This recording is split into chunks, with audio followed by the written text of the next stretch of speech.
آج حافظ نعیم الرحمان صاحب سے ملے اور حافظ نعیم الرحمان صاحب سے وہ لاہور میں ملنے گئے. خبر میں یہ بھی آیا کہ انہوں نے جو امیر العظیم صاحب ان کے جنرل سیکرٹری بھی فوت ہوئے تو ان کے لیے تعزیت شیئر کی. لیکن آپ جانتے ہیں چند روز پہلے حافظ نعیم الرحمان صاحب نے مولانا صاحب کے اوپر تنقید کی تھی نام لیے بغیر. اب یہ کیا پرابلم ہے؟ میں نے آپ کو بتایا تھا کہ تحریک انصاف اور مولانا صاحب کے درمیان کچھ چیزیں ہو رہی ہیں اور خبریں جہاں سے آ رہی ہیں جس طرح بتایا جا رہا ہے کہ دیکھو بھائی یہ چیزیں ہو رہی ہیں، پاور شیئرنگ فارمولا کی بڑی امید ہے. حسن ایوب جیسے خبر دے رہے تھے، مجھے اس خبر کا پتہ ہے وہ خبر کہاں سے آئی، وہ کہاں رپورٹ پیش کی گئی کہ چیزیں سالڈ صورت میں. پھر کامران مختار صاحب نے خود بتا دیا کہ دیکھو بھائی ہم تحریری طور پہ چیزوں کو کرنا چاہتے ہیں اور برف پک لی ہے. اب خبر نظام کے لیے یہ بھی ہے کہ بیک ڈور رابطے جاری ہیں، ذرائع اس کی تصدیق کر رہے ہیں اور اس میں مختلف صورتیں ہیں. مثال کے طور پہ آئندہ عام انتخابات مل کر لڑنے کے حوالے سے بھی خبریں ہیں اور پھر اس کے علاوہ ایک باقاعدہ انتخابی اور سیاسی اتحاد قائم کرنے کے حوالے سے بھی ہے. اور اطلاعات یہ ہیں کہ مولانا فضل الرحمان سے ملاقاتیں ہوئی ہیں اور اسی لیے وہ کہہ رہے ہیں کہ ہم جناب دیکھیے ہم ذرا اپنے لوگوں سے مشاورت کر لیں اور مشاورت کے بعد جو ہے ہم آپ کو واپس جواب دیں گے. تو اس کا مطلب یہ ہوا کہ آنے والے دنوں کے اندر اس قسم کا کوئی رابطہ کوئی اتحاد ہو سکتا ہے.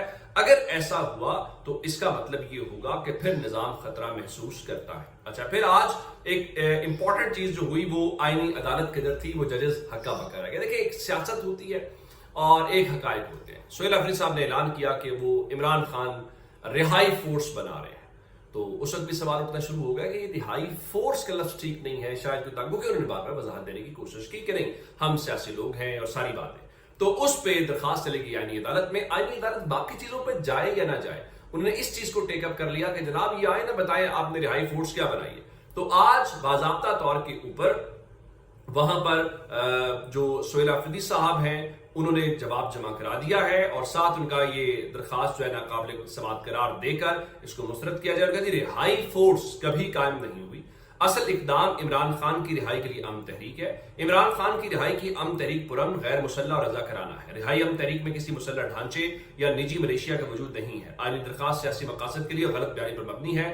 درخواست قبل از وقت فرضی اور ناقابل سماعت قرار دی جائے. یعنی تحریک انصاف جس رہائی فورس کی بات کرتی تھی آج عملی طور پہ وہاں پہ کہا گیا کہ رہائی فورس ایگزسٹ نہیں کرتی. اب ایک لحاظ سے بھی تحریک انصاف لوگ بیشنگ کریں گے، ان کو جو بیشنگ کرنے والے دیکھو بھائی یہ تو کہتے تھے ہم رہائی فورس بنائیں گے، تو ان کے پاس کوئی رہائی فورس ہے ہی نہیں ہے. ایک خبر اس میں دوسری خبر ایک اور یہ بھی ہے کہ دیکھو بھائی ہم نے تو کبھی اس طرح کی فورس کی بات ہی نہیں کی، ہم تو تحریک کی بات کر رہے ہیں، تحریک چلا رہے ہیں. دیکھیں ہم جلسہ بھی کر رہے ہیں، ہمارے لوگ عمران خان کے نکلے بھی اور ہم آئندہ بھی آئیں گے، اس چیز سے پیچھے نہیں ہٹے. اب خبریں ذرا سنتے جائیے گا اس نظام کے اندر کیا کچھ ہو رہا ہے. چونکہ ہمیں کہا گیا تجربہ کار حکومت ہے، بتایا جاتا ہے اس کے ساتھ دفاعی معاہدہ ہو گیا، فلاں ہو گیا. خبر پاکستان کاٹن سے بلینز آف ڈالرز کماتا تھا. خبر یہ ہے کہ کاٹن کی درآمد میں اضافہ، درآمد سے مراد ہم نے کاٹن بھی ماشاءاللہ امپورٹ کرنا شروع کر دیا ہے اور مقامی جو کاٹن سیکٹر بحران کا شکار ہے. اور یہ لکھا اخبار نے کہ مقامی کاٹن انڈسٹری دیوالیہ کی طرف جانا شروع ہوئی. ایک خبر.